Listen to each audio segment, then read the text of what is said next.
Okay, so just some general ideas flowing through me in regards to relationship versus connection. Now, what's kind of coming through quite clear and quite strong is obviously we have been highly conditioned and highly programmed, not only throughout our programming years, but throughout our entire, lives on planet Earth, that, we need to source from outside of ourselves. I mean, everything that we have been through in the experience is inverted, so everything that we see happening around us, in reality, everything we see on the outside, we have, I'm sure all of us at one point, we have perceived that to be life is happening outside of me. Life is happening to me. And when life is happening to you and everything's outside of you and you need energy from the outside of you in, then, we look for that energy in people, So it's not that we don't connect with people, because connection happens only in the moment when you connect with another being. But what we do is we entrain that other being in many ways, because we have this heap of lists that we need from that other being. And again, because we need to source from outside of ourselves. And, on an energy level, we're actually taking energy from that other being. We are taking energy, and there might be an energy exchange. So I'm taking energy from you, and then you take some energy from me, and in a way that would have been called a healthy relationship, because the energy exchange is quite balanced in some ways. And then, of course, you get a more unhealthy kind of situation where perhaps you're with someone that it is taking from you and taking from you and taking from you. I need this from you. I need that from you. I have a huge void within me, and you're filling that void. And in essence, you're being like an energy vampire. You're draining that other person, and you're draining them because you've forgotten that you have your own energy supply. You have your own source. And so really actually what a healthy relation or connection looks like is that there are no attachment, and there are no conditions, and there are no this means this or that means that, or this is what we are. You don't put it into a box, because the moment you put it into a box, you're creating a structure, a closed system. And the minute you're creating a closed system, you're limiting. You're limiting things, and, there's also a chance that you are becoming attached and dependent and entrained within that. When you create a closed system, particularly when another being is involved, you're entraining them into your ideas and your ideologies and beliefs and structures of what you think that relationship should be. Now, of course, the other being, as a sovereign being themselves, has to agree to that entrainment, so then you might have shared ideas, shared entrainment ideas, such as, this is what I think a relationship should look like, and I think in a relationship you should give me this and I should give you that, and we should do this together, and we should show each other this, and if you need help then I should drop everything and give you that help, and etc, etc, etc. You're laying down a whole load of structures and boxing not only yourself in, but the other being in, creating a kind of a prison, which is why so many relationships feel suffocating and draining and hard work, because we don't understand what we're doing in these interactions. So a connection A healthy connection is when you meet someone in the moment, and a connection can only happen in the moment. You meet someone in the moment, there are no rules, there are no regulations, you're not superimposing all of your ideas and ideologies onto that person. You're not telling that person who to be, what to think, to agree with your opinions and your ways of seeing. You're in pure acceptance and in pure presence of the unfolding of that connection with another human being. Neither of you are taking anything from the other one. And the reason why neither of you are taking anything from the other one is because you've already hooked into your own source supply.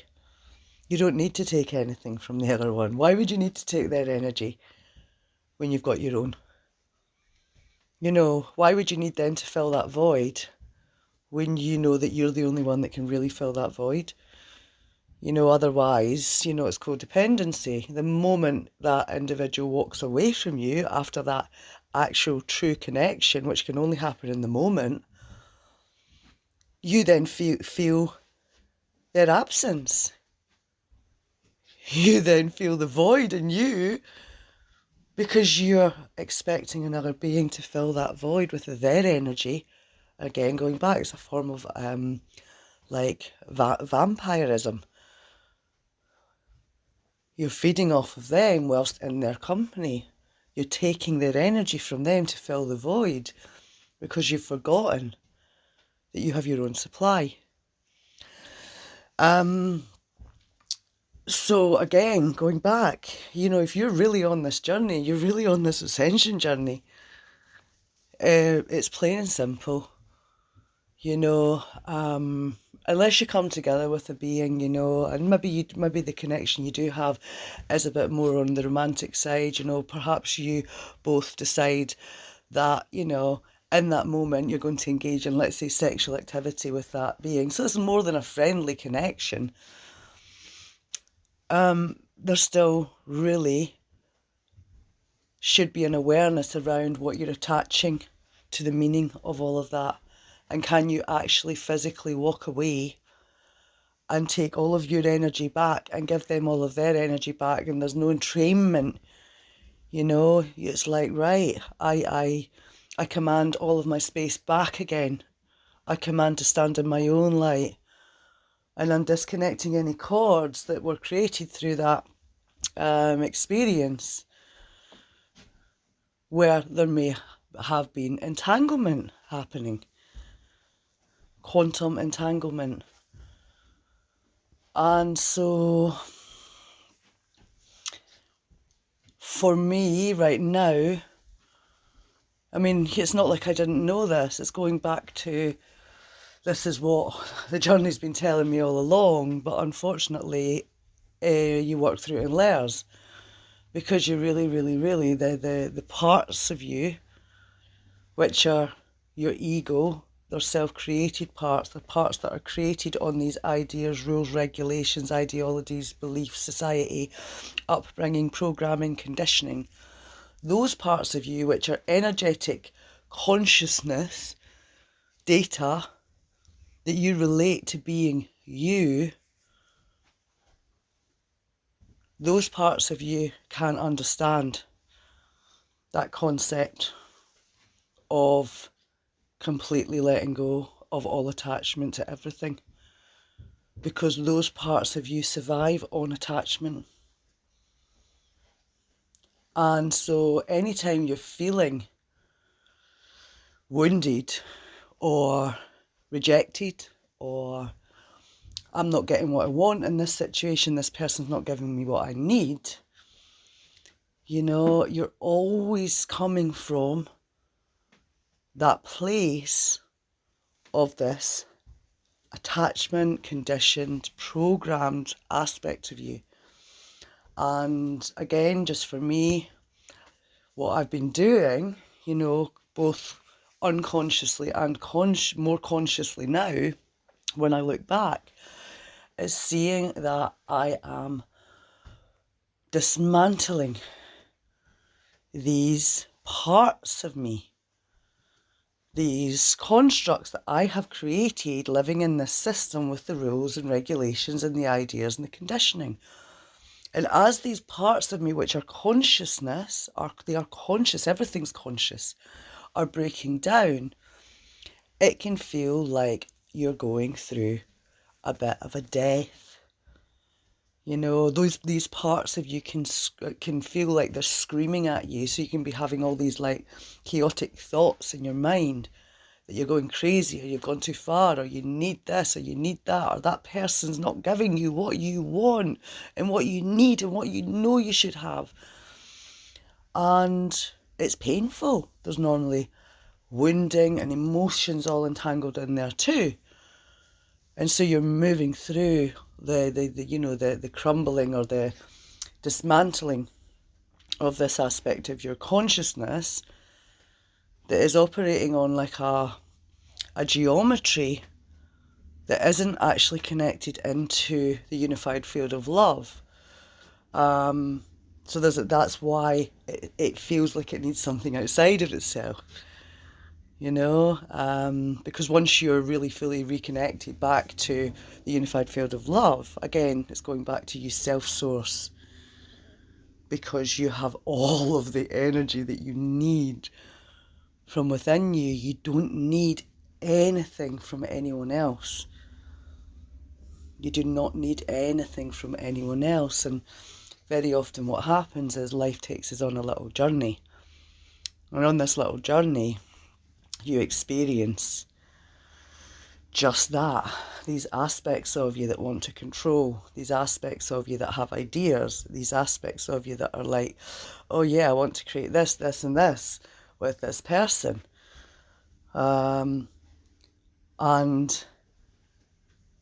again, I can only talk for myself. What's happening for me very quickly, because I recognise now to a degree, certainly don't know everything, I'm only talking about from this experience in this now moment as Donna.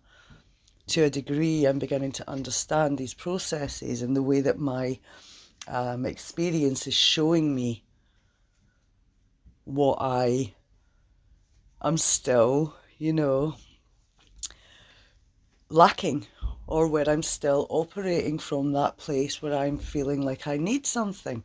So I go through this little experience, it shows me clearly, I get to feel it, and then it's like, oh, I can see that more clearly now, I can see what I'm doing there. And so it's a learning experience always for me, always, because the outside is always a reflection of the inside.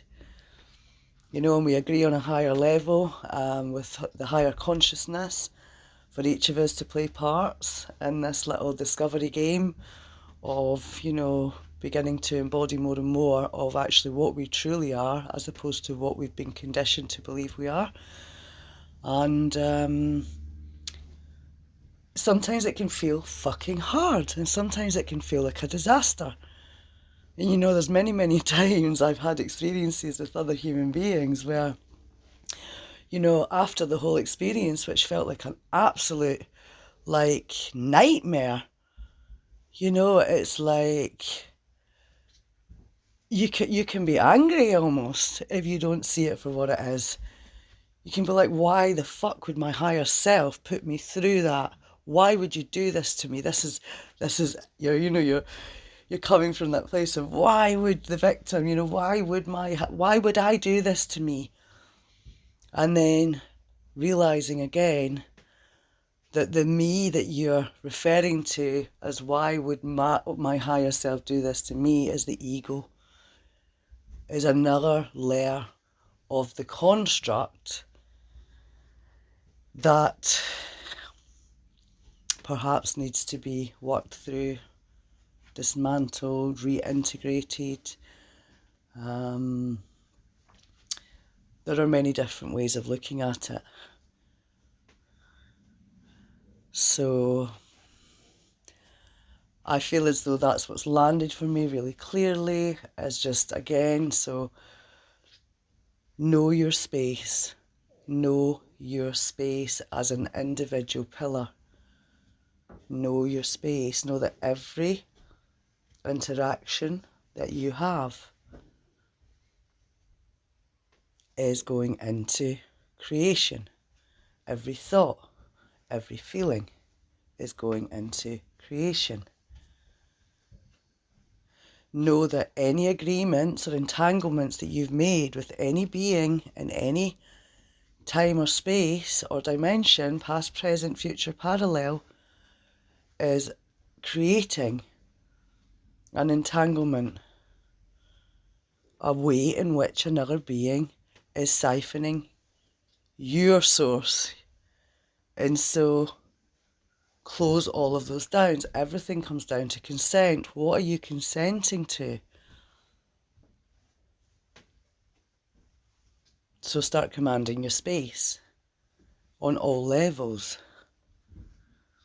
And when you begin to do that, something really magical begins to happen, because suddenly you realise how much of your life you have just been given your energy away all over the place, and you have a tiny fraction of your own energy left, maybe not even that. And so then you're desperately trying to take energy from other people because you've got none of your own.